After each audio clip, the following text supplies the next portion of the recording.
What's up, everybody? It's Andrew coming back at you with another episode of the Jaguar podcast. And we have a special segment here, Teal Takes, with Jaguars defensive lineman and coach, the Sludgehammer, Paul Spicer. How's it going, Paul? What's going on, Drew?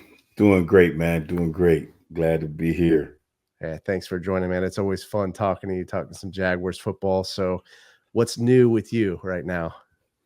Right now, really enjoying spending more time with my family, my wife and her business, Spiteful Life Designs, the beautiful art she's creating and selling and helping her as well, going out vending. It's different.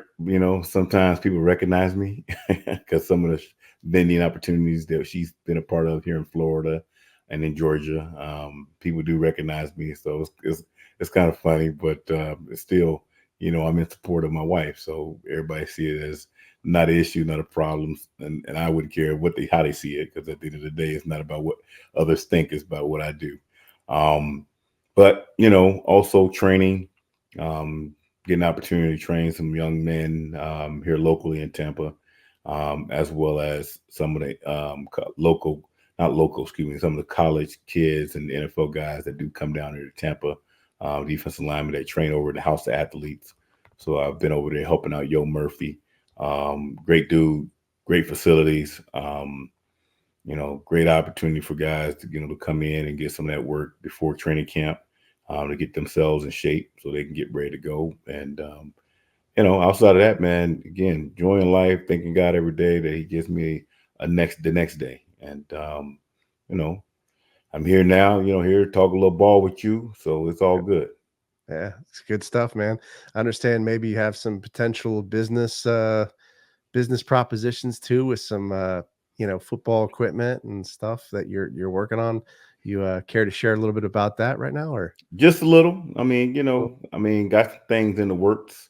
Look forward to hopefully by the fall, I can bring it to market. And I'm not going to speak too much into it, because I do know that field of equipment, football equipment, is really cutthroat from the people I've been around, people I've met, and don't need nobody trying to steal with my ideas and what God has placed on my mind and heart. And one of the things I am doing is definitely going to be patented first and foremost. So that patent will be in effect before I'm on the market. So that way, anybody tries to come in and call themselves painted pink and calling it theirs, no, it's not gonna happen. It's not gonna happen. Right. So gotta protect yourself. Yeah, you got to go that route, like you said, and make sure you protect your business ideas. But yeah, I'm imagining, in the training spectrum, right, with the type of pass rushing training that you're doing, you're seeing a lot of really talented athletes, really talented defensive linemen. What are some of the core things you're working on with these athletes in terms of like pass rush technique? Could you kind of tell me a little bit more about that? Yeah, just really being more efficient in the movement. No wasted steps, no wasted motion. Being able to be on the more balls of your feet, not plodding through, because when you run heel to toe, it really slows you down. But staying more on the balls of your feet, keeping that Z in the knee, so that way you can be able to change directions better. Most defensive linemen, we have stiffness.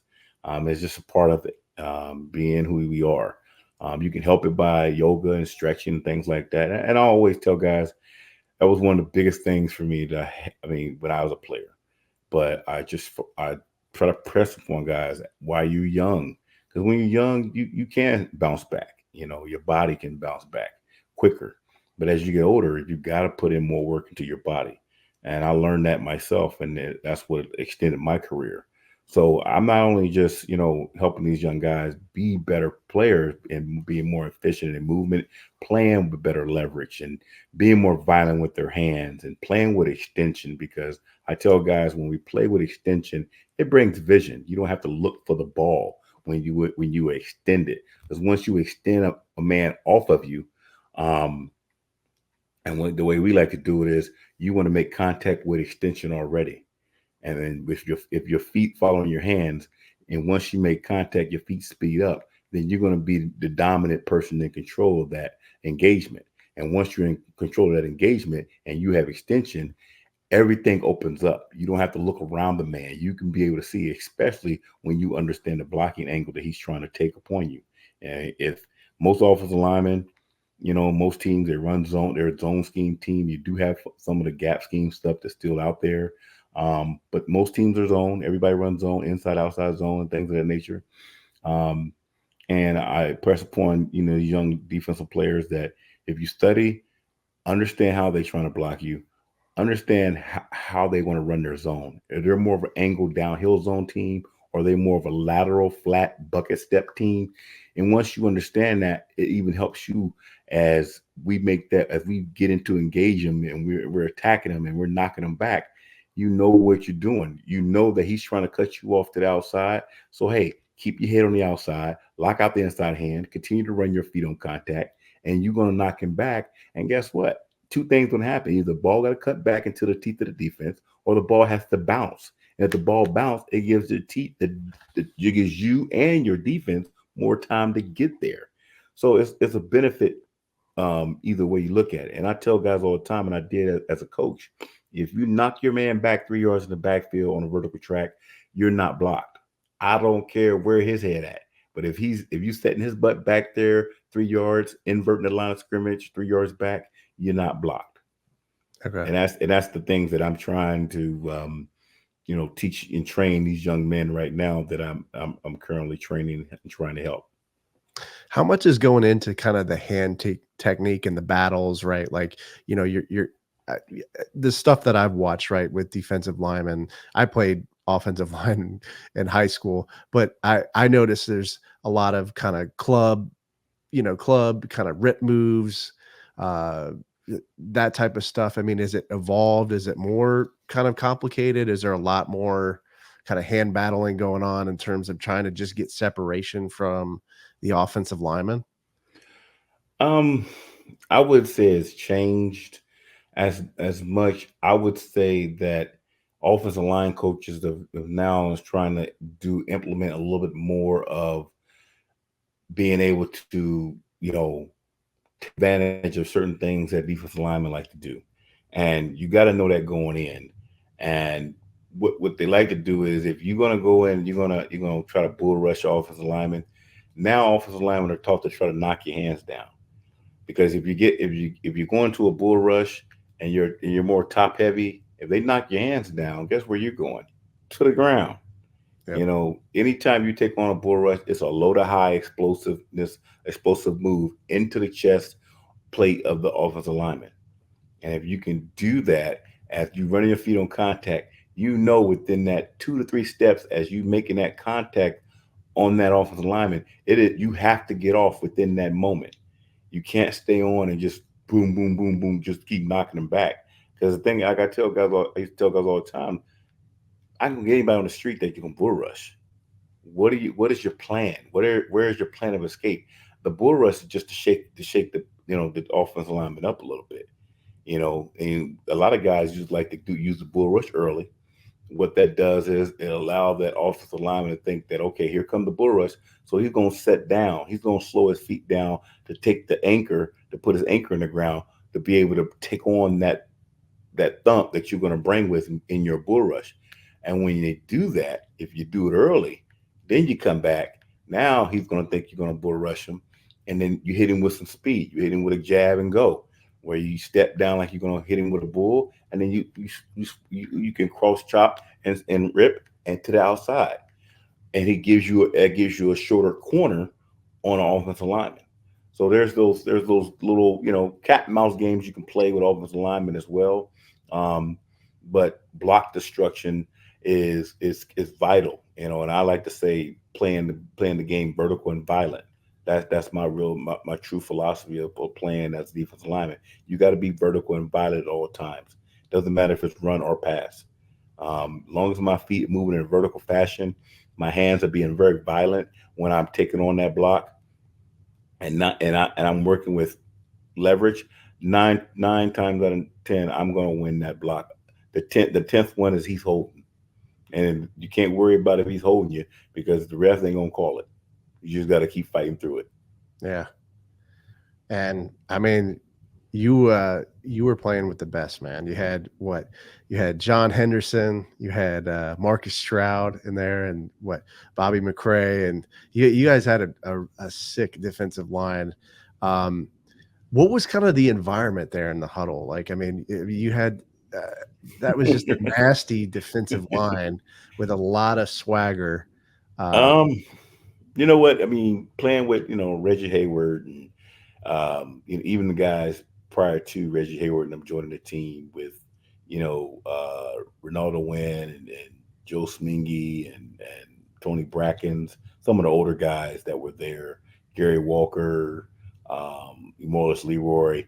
You know, it was like you could see the change in the times, and more they started to play more music in the stadium when defense was on the field, when Marcus Stroud and John Henderson came upon the team, and we were having fun. We yeah, were having fun. We took pride into you know beating down offensive linemen. Letting them know we drew a line in the sand and said, "Hey, man, you're not going to just come here and run the ball all over us."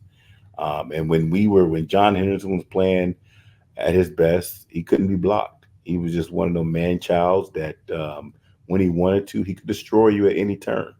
Um, you know, Big Stroud, I mean, as big, as athletic as he was, a strong kid out of Barney, Georgia.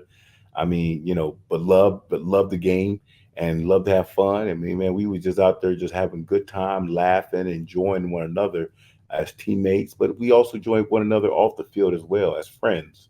And we all friends to this day. But when we came together, I mean, we were very hard to beat when we were all on one accord. And that's the one thing that all young defensive lineman coaches have to understand. Um, when I got into coaching, and I heard Joe Cullen say this, and he was like, all four as one, all four as one," and that is so true. If you get all four defensive linemen on the same page, hunting the same way, they're gonna be very hard to beat. They're gonna be very hard to beat. But a lot of times, unfortunately, that little devil gets in our ear, and we want to be selfish, and we want to, oh, you know what? I'm just going to jump out of my gap because I see something or I think I can. All that stuff, that's what messes you up. That's what messes up defensive alignment all the time. They get impatient instead of working together. Somebody got to go do something that they want to do and not stay within the framework of the defense. And bam, we got a big old gash in the D line, or and there goes the running back, or bam, somebody's past the quarterback. The quarterback steps up and runs, or he steps up and finds an open pass because you just opened a bigger window for the quarterback to see through. right. So all those things play a part um, as far as defensive line, and not to get off the subject of the guys I played with, but you know when we were all together on one, man, we were, like I said, we were hard to beat, and we enjoyed it. As the time changed in the NFL, from the older guys that I mentioned to the younger guys that I mentioned, I was kind of stuck in the middle, and I loved it.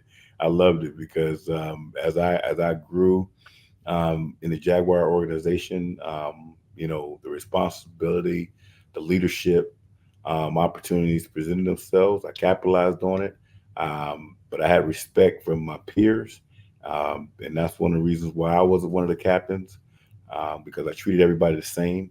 I didn't treat people different, just like I treat people on the street, and I treated everybody on the street just like I treated everybody in the locker room. And that's why, for the most part, when I'm in Jacksonville, when I was living in Jacksonville, people still, had great memories of me because I was a person that was going to treat everybody the same, work hard, let people know that, hey, you put the work in, we're going to make things happen. And when we put the work in that Jaguars organization, things happen. We got to the playoffs. We made some runs in the playoffs. Um, We won big games and things like that. We made some comebacks and we had some shutouts and we did a lot of things that we can be proud of. We were one of the best defenses in the league. You know, um, so that, like I said, that's the stuff that we can be proud of, and hope that the organization continues to strive for that. And I know they are. I mean, despite some of the changes that has happened, you know, at the end of the day, the main goal I know for Shah Khan is Super Bowl.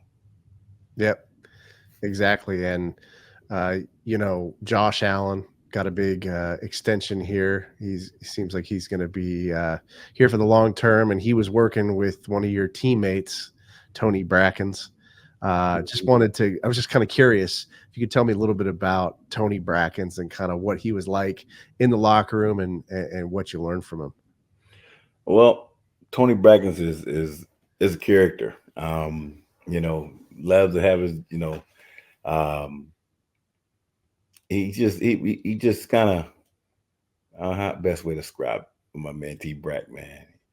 Uh, Country boy, still has a big farm in Texas to this day. Loved rodeo.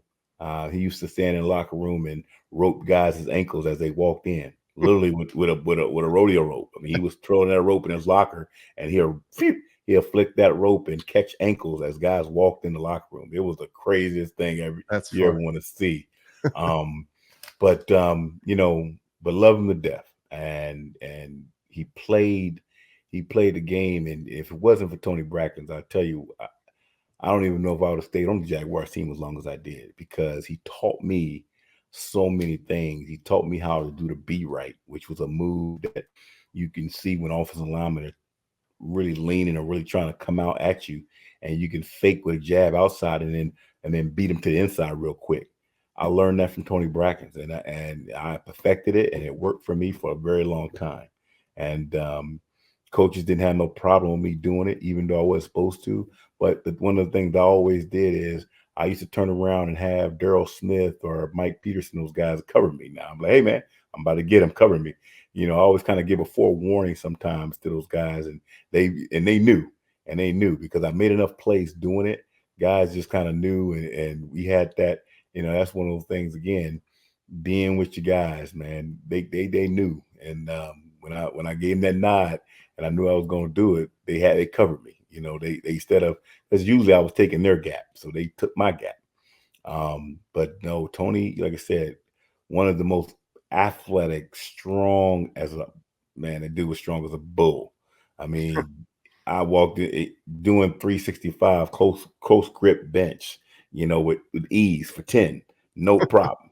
And I really hated for him that he had the surgery on his knee, the microfracture surgery that really kind of slowed him down, because if that didn't happen, I'm sure he would have put the sack total for the Jags out of reach. I don't think Josh Allen would have even got it there this year, even though Josh Allen did, and great that Josh Allen had a great year for the Jags, and it was unfortunate that how the season finished for the Jags, but I'm just gonna say this now: it wasn't on account of the defense, but things happen, and unfortunately, people got to be the scapegoat, and the defense was. So they made the changes, and now they got a whole new defensive, scheme and regime, or however you want to place it, and we'll see what they do this year. Yeah, I think it's really interesting you mentioned that. I mean, I want to touch on first Tony Bracken's amazing athlete, right? You see him. I thought it was always amazing how they would drop him back into coverage, and he would pick the ball off. Like he was just he was amazing in that It in was that realm. Um, so yeah, I definitely agree with you there. But I'm actually kind of interested in that second point you made about the defense for the Jaguars being a scapegoat, because that's a concept or an idea that's been up for debate. And I was a little, I think at first shocked by the Mike Caldwell dismissal, because I thought the defense had had done pretty well in the beginning of the season, but there's some things I would say that were interesting with the play calling towards the end of the season. Um, I feel like the offense maybe wasn't as aggressive as times, right? Like they were throwing a lot of screen passes. Um, Well, they weren't going downfield, and I don't feel like they were challenging some of the opposing team's secondaries. So I don't know what your thoughts are on that, but that's kind of I well, was a Trevor little Lawrence, Trevor Lawrence was running for his life. I mean, it's very hard to be efficient in offense if you can't hold up front. And unfortunately, the offensive line could not hold up. And as good as Trevor Lawrence is, and I'm sure you want to, we'll talk about this a little bit later. Um, Man, if you don't have the time, ample amount of time, you ain't gonna be able to make a whole lot of plays. You look the yeah, year before when he had time, Trevor Lawrence will carve you up, and not in a way to saying that well any NFL quarterback would do it. No, no, no, no, no. Trevor Lawrence, he deserved what he got, regardless of what people think. Despite having won, you know, the big one or whatever, but there's too many guys out there getting paid left and right, unbelievable gobs of money, and ain't done squat. I mean, case in right, point, look at Deshaun Watson. He didn't do nothing. And all he did was have an average year at best and get suspended and went through all the drama he went through and then get a contract guarantee for 230 million. Are you kidding me? And everybody talk about Trevor Lawrence money? Come on, man. That's ridiculous, and but again, that's that stuff that the media and fans and it just keeps it going. It keeps it going and people like to feed off that stuff. But I mean, truth of the matter is that let's just say you subtract Trevor Lawrence from the Jacksonville Jaguars, Doug won't even be there. He'd been fired already. yeah. I mean, I think I think you're right there, and I think yeah, the front five. There were definitely some times where it was like, you know, you're kind of scratching your head. You're like, whoa, the center just got blown back, the guard just got blown back, like, Trevor gets hit from behind and blindsided. It's like you have to have that strong front five there to give him, at a minimum 3, preferably 5 seconds to throw the ball, right? But And you got to give him some time period. It's in the NFL. You got to get rid of the ball average of 2.3 seconds, and Trevor Lawrence is a good enough quarterback to do that. But as soon as he gets the ball and he got guys' butts in his face, there's a problem. There's a right, problem, and I think the offensive line played very poorly in 2023, and they definitely need to step up. Because you ain't gonna be able to put it on another area of your team because yeah, all eyes are gonna be on the offense this year. It comes with the territory, especially saying they paid the quarterback, so it's gonna come with the territory. That a lot of more eyes are gonna be on that offense. And the thing about it is, most coaches, depending on what side of the ball they on, that's usually when he has to make decisions like that. Because I'm sure it was a hard decision for Doug to make, but usually he's going to go again. He's going to go away from the side of the ball that he's on. yeah, It just made it bad that what that he fired all the black coaches. And that was kind of one of those head scratchers, as you if you will. Like, whoa, really? That was a head scratcher. But like I said, he felt like he had to make those decisions and he had to do what he had to do. But it was a bad look. It surely was a bad look for the Jags. And you know, hopefully they can right the ship this year. But there's no guarantees. There's no guarantees. The O line definitely has to play better. There's some defensive players that definitely have to play better. They got paid the year before, because the year before defense was played very well as a very young defense, yeah, and everybody was all oohing on all over the defense.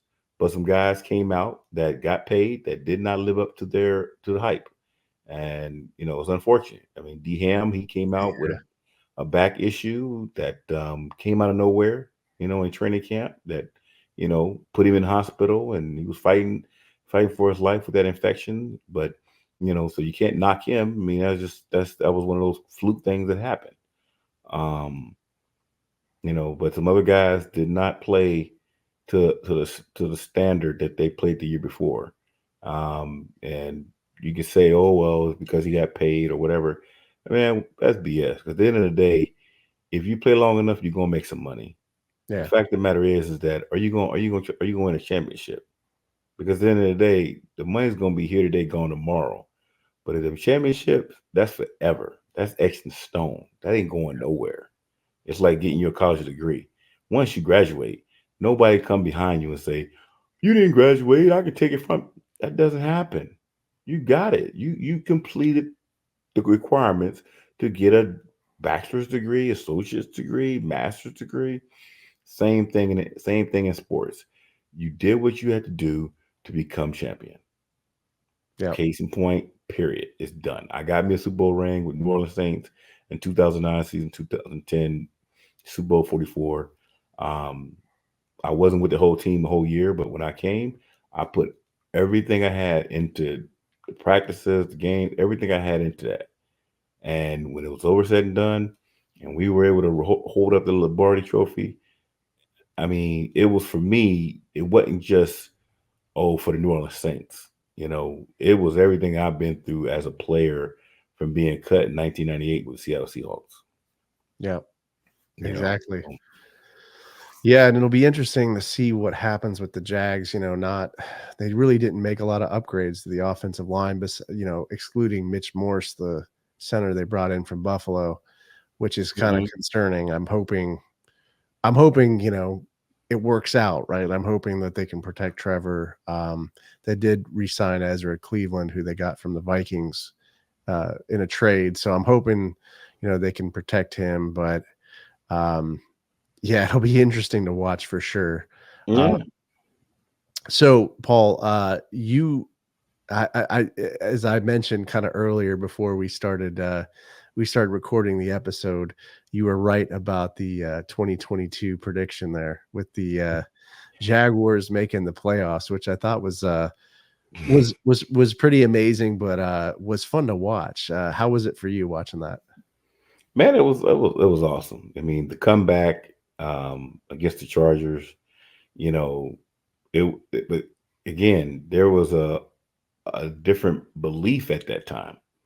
Those guys believed in each other, believed in what the coach was telling them, Yep. and they went out and they played their butt off. Trevor played out of his mind. Started the game off as bad as any quarterback can be. Yep. Four Um, picks, right? yeah, I mean, but again, that's why I said, I mean, he's not a guy that's going to go in a tank after screwing up. Yeah. That counts for something when you think about are you a franchise quarterback. And people, I mean, you don't hear a lot about that when they talk about, because when people talk about contracts and stuff like that, they always go to, okay, touchdown to interception ratio, completion percentage, win loss record, all the how many playoff games has he played in? They go to all that, which is great. But what about all the other things, the intangible things that it's like, yo, this dude did what? And he still came back. He still came back. How many times have we seen Trevor Lawrence go into the locker room after being hit? And here he come. Yep. About 5 minutes later, 10 minutes later, here he come. Giving it of himself for the organization. I'm gonna say you can say team, but let's be real. It's the organization. Yep. So that's why the organization stepped up and said, you know what? We got a real one right here. Yep. We're gonna make sure we take care of him. And they did that. And you know what? Like I said, there is guys out there making more than Trevor Lawrence that has done less, Yep. much less. So it's going to be interesting, and I hope that you know to see them make that playoffs. Going back to the 2022. I mean, I felt like I knew what Caldwell and those guys bringing to the table. Um, you know, Jenkins and those guys, Cisco, and They were hungry. They played together, and you know, they had to battle through some things, unfortunately, last year. But that 22 season, it was just one of those seasons that you saw a glimpse that, it's something special. Unfortunately, it did not translate in the 2023 season. And that's why here we have a whole new, I mean, every year you got a new team, but, you got a whole new scheme. Unfortunately, for this year in 2024, with the whole defense being changed out. Yeah, so you have guys like Eric Armstead coming in here from the 49ers. Uh, Big name in the Super Bowl, hell of a player. Um, Him, alongside Roy Robertson-Harris, D Ham, um, then having Trayvon Walker and Josh Allen on the edge. What are your thoughts for this defensive line? Do you think they're going to bring some violence to this defense?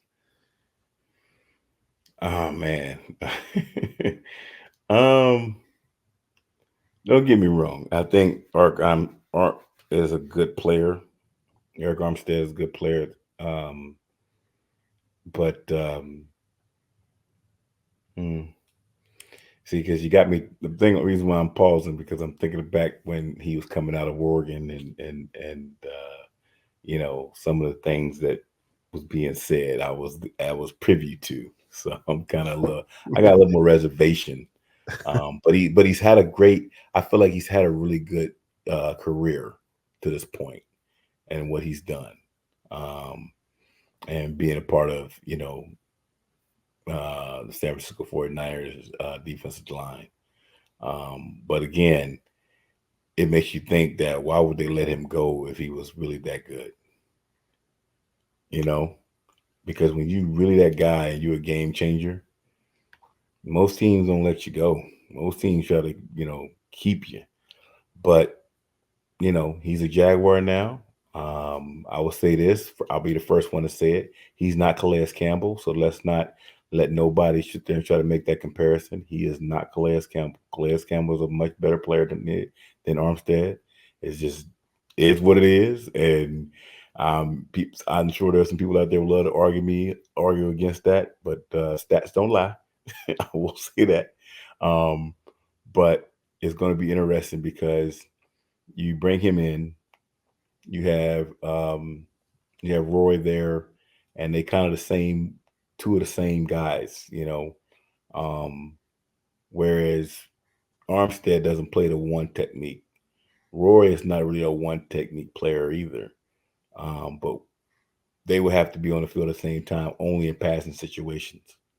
But the thing about it, funny thing about that is that teams now are starting to, like the Jaguars is one of those teams as well, are running the ball on third down.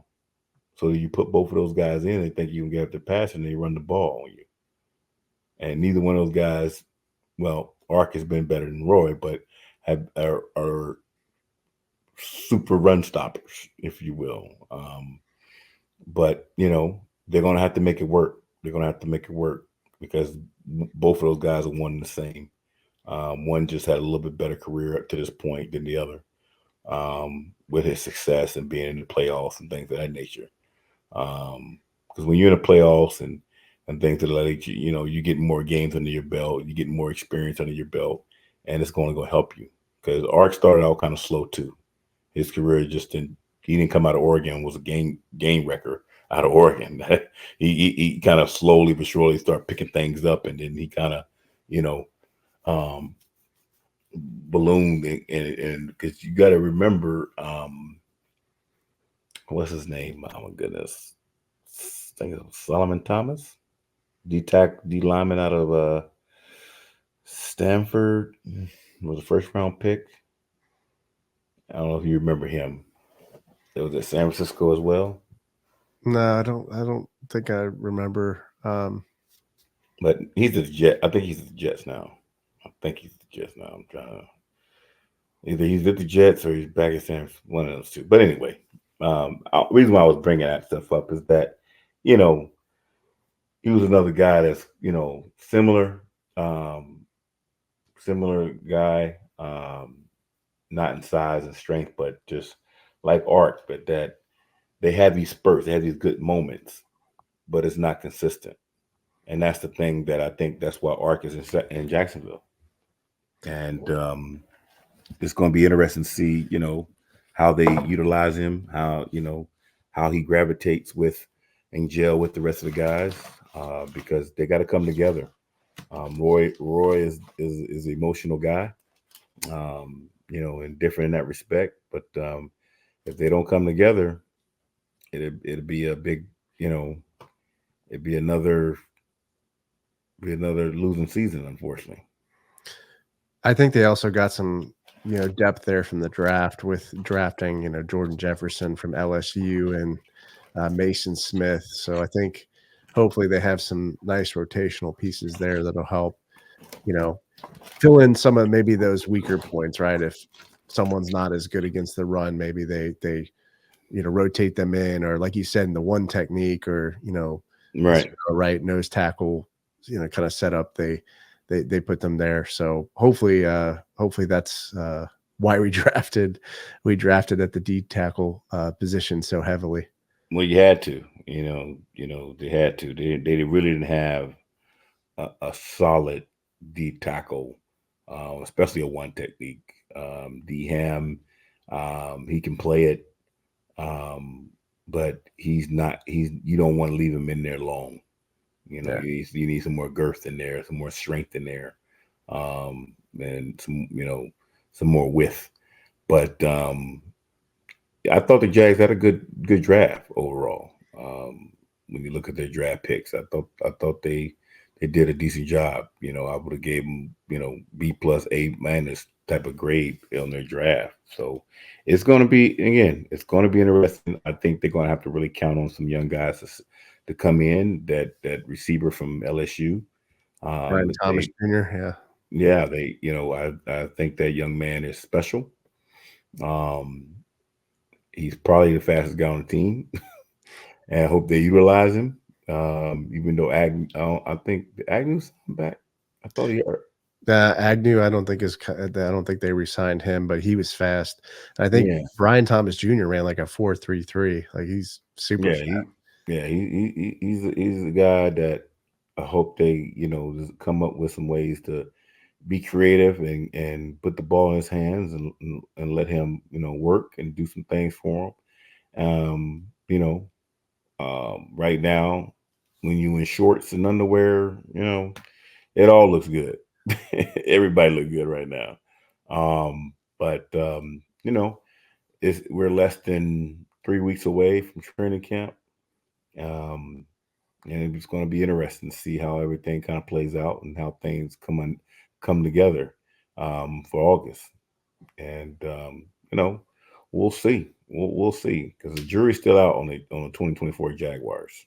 I think right now nobody can sit here and make a bold prediction and say, "Oh yeah, they're definitely gonna play off contender." I don't think, if they are, they smoke it and drink it at the same time, and both of them and both of whatever they smoking and drinking are both illegal. So, so um, but it's gonna be interesting to see how it all plays out. Yeah, will be. And I wanted to mention too, Paul, I saw you on YouTube. I think it was before Hard Knocks was a thing. I'm trying to remember the name of the show right now, but it was kind of like a behind the scenes Jaguars training camp. Oh And yeah, yeah, yeah. it was like kind of like that behind, Hard Knocks, and showing a lot of behind the scenes stuff with training camp, and when it would show when players would, be cut, or like, what would happen in the locker room, and people Hmm. taking kind of stuff out of a lot of people's lockers and stuff. But I saw it, I was Oh like, "Oh, man, that's Paul right there." And yeah, it was like with Coach Del Rio, it was fun to watch. It was entertaining, I would say. Yeah. yeah. Man, we had fun with it. Crazy thing about that is that the story I heard was that Hard Knocks did not want to do the Jaguars, Really? and so that was like the first year the Hard Knocks didn't do it, Okay. and so the NFL just went on and did it anyway. Yeah. Which but back then, um, what was it? I think was it Steve Sable? I know he passed away through brain cancer or brain aneurysm or something like that. But he was a guy that owned NFL Films. Yeah. Him and his dad, and his dad passed away, and then he had it, and then he passed away through, and then the NFL kind of, as they do, they just they just took it over. I mean, they took it over in their NFL fashion. I mean, I think the NFL is the closest thing to American government. They're a big old bully, man. They're a big old bully. Our government is a bully, and NFL is right behind them, and they just. But I mean, it we had a lot of fun, and people had access to us, and Big John started to do the slap across his face, and yeah, that was crazy in a sense. But some guys were, we used to call them camera whores. They see the camera and they gotta perk up and get in line and get in front of the camera. So, but no, man, I'm surprised that since then they haven't had anything. I don't know if you noticed, they haven't had anything they ever came back to the Jaguars since that. Yeah, that's a shame. I mean, because I thought it was pretty crazy how, they had the camera back there in the locker room, and John Henderson was, getting everybody riled up, and I even saw you in the background. He was kinda tapping doing the slap and then kinda running around screaming, and there's Bobby McCray there, and then he was hitting your shoulder pads, and that was, before a Monday night football game, I think, but it Oh was, yeah. definitely entertaining. Well, like I said, man, like I said earlier, we had a lot of fun playing with those guys, man, and Big John, man, I'm glad he's on the mend and doing better now. He had a little scare about 2 months ago. But he's doing well, still in Jacksonville, holding it down. Um, a lot of people think I still live in Jacksonville, but I don't. I'm still in Florida. I ain't leaving Florida though. I Yeah. ain't going back up. I ain't going back up to the Midwest. They can forget that. Forget that. I said I would always live. I'm a live and die in Florida. That's what's going. That's me, man. But no. I mean, the Jaguars. It's like I said, the jury's still out. The jury's still out. I don't know if anybody's out there, and I haven't really watched a lot of TV lately, like I normally do. Just kind of keep up with what's going on with some of the NFL films and things like that, the NFL shows that they talk about the different teams. But since the draft, I haven't really seen a whole lot or read a whole lot about the Jags and what they're doing right now. I mean, I know they made the coaching change and they brought in Nielsen. He's been a 4-3 guy. Um, so it's going to be interesting. I think one guy is going to surprise a lot of people. I truly believe it's going to be Trevor Walker. Yeah. I really believe that with this defensive scheme change, I think it's going to really benefit him. Um, I hope that you know that they really just kind of cut him loose, um, and not. I'm not gonna say dumb it down, but I'm a big believer in KISS principle. Keep it simple, stupid. And if when you limit how much a guy have to intake, then you get more outtake. You get more production. You get more of the person. Less a defensive player has to think about something, man, and he can just react, and he has all the physical attributes to react very violent and very fast. Man, that player can be very dangerous. And Yeah. I think if they can do that for Trevor Walker, man, look out. This dude might have a breakout year. Last year, everybody was saying last year is breakout year. He hasn't scratched the surface yet. Yeah, I think Half you're right. half of his sacks last year was just effort, his length, his strength, and he's still learning. And just wait till this guy gets it. He's gonna be unbelievable. I'm telling you now, he's going to be unbelievable. he will be in the Pro Bowl after next year. Yeah, I think you're right, and I think with this new scheme too, they're gonna put him in some different looks. I think maybe drop him inside, give him some different looks there, maybe some different techniques where he's playing more inside, but he's also gonna be playing his edge spot there. So different looks, but hopefully, like you said, keep it simple. Let him do what he needs to do Hmm. and disrupt. But so man, this has been good conversation. I want to end on one last note here. The Jags get their stadium renovations approved. What are your thoughts? Long overdue. First and foremost, long overdue for that stadium to get the improvements that is needed. I know they've made upgrades since I've left, which were I feel like some of it was nice. I didn't care for the middle tunnel behind the goalposts. I'm not a big component of taking seats away from fans. Our end zones, and if you went to games back in the day, the end zones were rocking. Yeah, End zones were rocking, and the north and south end zones were always rocking. To my kudos to the Jaguar fans that used to have seats there, and how they were always loud. Always, you get down in the red zone, man. That stadium was definitely loud, um, and so I didn't care for them cutting a big chunk out of the middle of that end zone and take away those seats. That I think that was the dumbest thing. Personally, just my personal opinion. But I don't think they're gonna fill it back up with this new renovation. Um, but it's a major undertaking. I think it was, what is it, 1.5 billion or something like that. Some stadiums cost that much, yeah. right? From built from the ground up, and you know, uh, I think the Jags supposed to play at in Gainesville. Or have they picked the place yet? Have you heard? No, I think I, they're I heard close, Gainesville. or maybe Orlando too. Maybe Orlando. That's one of them. But I don't know. I think Hmm. it's still up for Still up for debate. debate. But I mean, yeah, I agree. Well overdue. Hopefully, I can go to a game in September and not, burn up. And maybe we'll have a Um, maybe we'll have a dome. Maybe we'll have all that yeah, good stuff. it, But it's going to be interesting. I mean, but you know, I don't. I know what Shah Khan like what he's trying to do, and my hat goes off to Shah Khan because yeah, he's trying to take.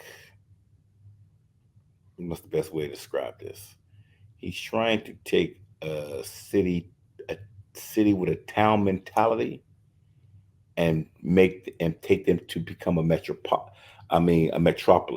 yeah.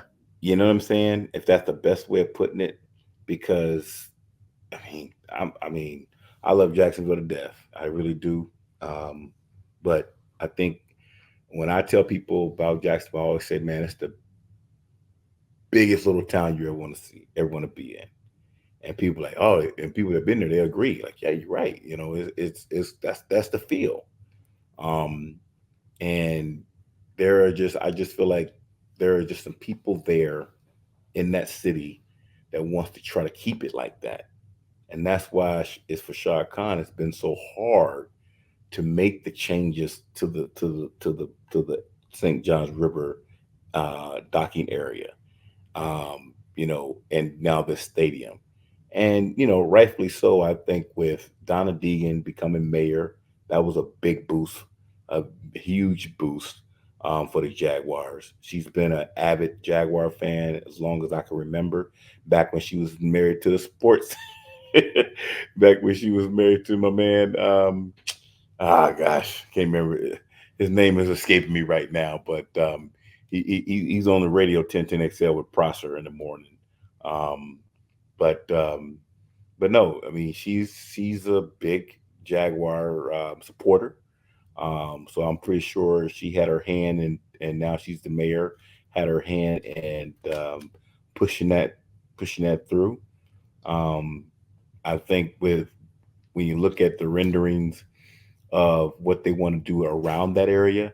They have a Four Seasons that are going up right across the street Yeah. right now. That's probably almost done as we speak. You know, bringing in some things that, you know, Shad Khan is trying to do in that area, because around in and around the Jaguar Stadium area, it's not the best place. Um, and that's unfortunate, you know, but most stadiums, unfortunately, are that were built in early 2000s or late 90s were built in bad areas. And Yeah. the reason why, because the property value of those areas were cheap because the area was crappy.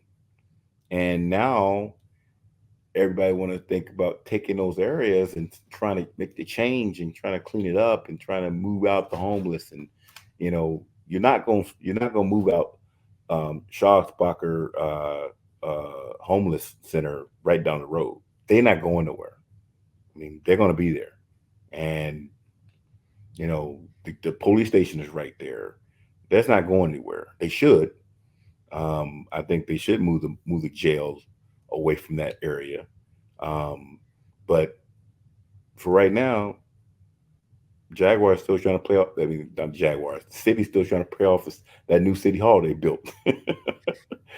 but but I think that, you know, there needs to be some major renovations of downtown, because Jacksonville can really be a nice place to be.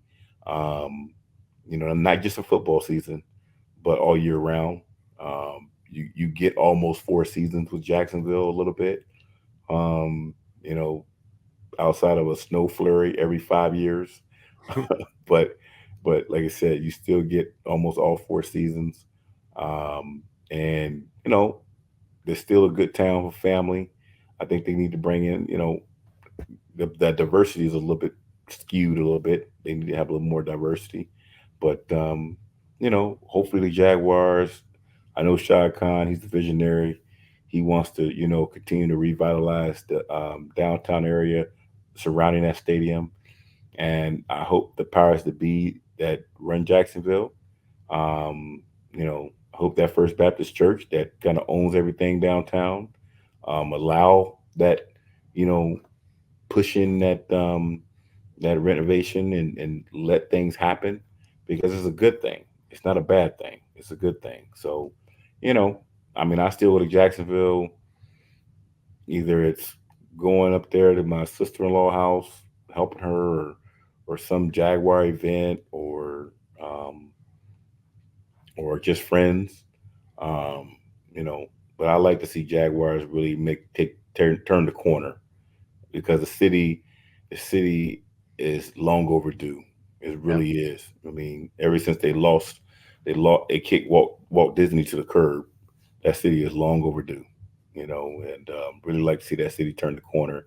And I think this stadium is just one of those type of endeavors that's showing that, you know what, we're trying to make the strides to do so, to turn the corner. And so my hat goes off to Shad Khan, Donna Deegan, the mayor, and I hope that, you know, things can, you know, start to change eventually. And you never know, you know, I could easily be back there coaching again. Well, yeah. Well, hey, man, I agree with you. This was a great conversation. So glad to get you back on the show, Paul. Always a lot of great insights and just fun chatting with you. Absolutely, man. Absolutely. All right. Well, this is we'll catch you all next time, and thanks for joining us. All right, man. Anytime, buddy. Anytime. Duval! What's up, everybody? It's Andrew from the Jaguar Podcast. Hope you enjoyed the video. Don't forget to subscribe to the channel as always. And remember, this is a podcast, so you can find this pretty much wherever you find podcasts. Subscribe to it. Go Jags, and I'll see you next time.